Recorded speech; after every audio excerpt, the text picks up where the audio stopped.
rregullat e gjuetisë për mbledhur shkurt.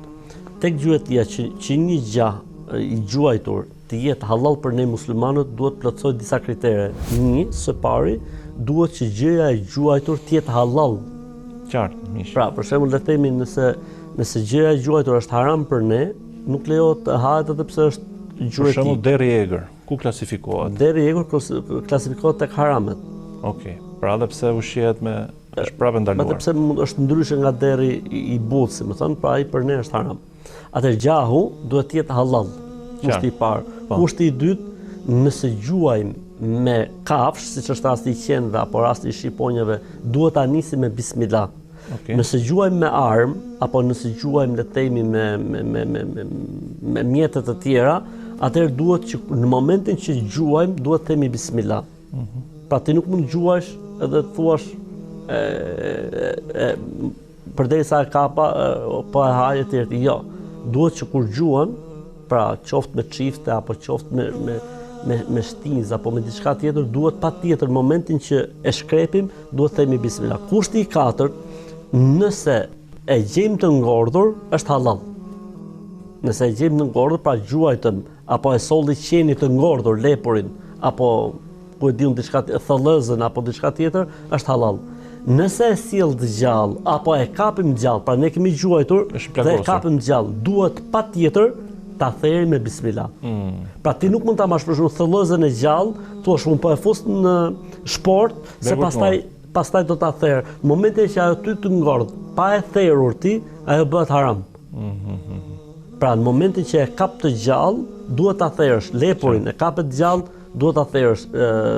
Thellëzën e kapet gjallë, duhet ta therrësh. Çdo gjë tjetër që është halal duhet.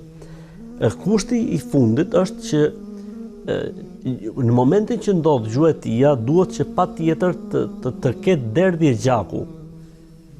Pra nëse ndodh, le të themi, ngordhja e gjakut për shkak të mbytjes ose për shkak të zhytjes në ujë, pra e myti ujë, apo për shkak të mbytjes, ose siç kemi bërë ne kur ishim vegjël, bëshim laçe.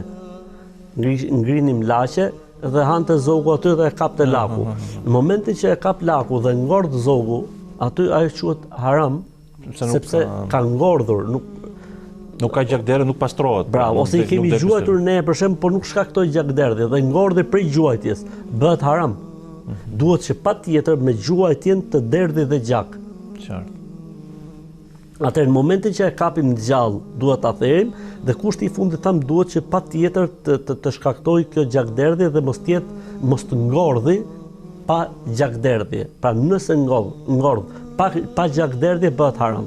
Atë këto janë 5 kriteret që duhet plotësoj. Ka një problem këtu që është gjahu i gjetur në ujë për shkak të gjuetisë.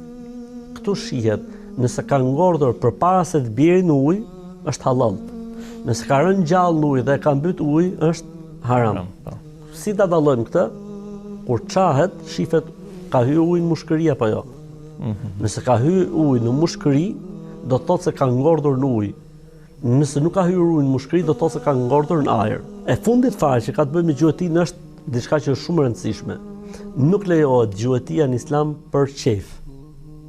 Pra jo për ta ngrënë atë mish apo për ta dhënë sadaka. Ja, thjesht e vret dhe e lën aty. Për nishan, për të mësuar nishan edhe e lën aty. Kjo në Islam nuk lejohet. Pse? Sepse pejgamberi sa thotë në hadith, do të pyesi zogu dhe do të pyesi gjahu ditën e Kiametit, Zotin do i thotë, o Zoti im, pyet këtë pse më vrau. Pra nuk lejohet për qejf një ju dëgjuaj dhe ta lej gjën aty.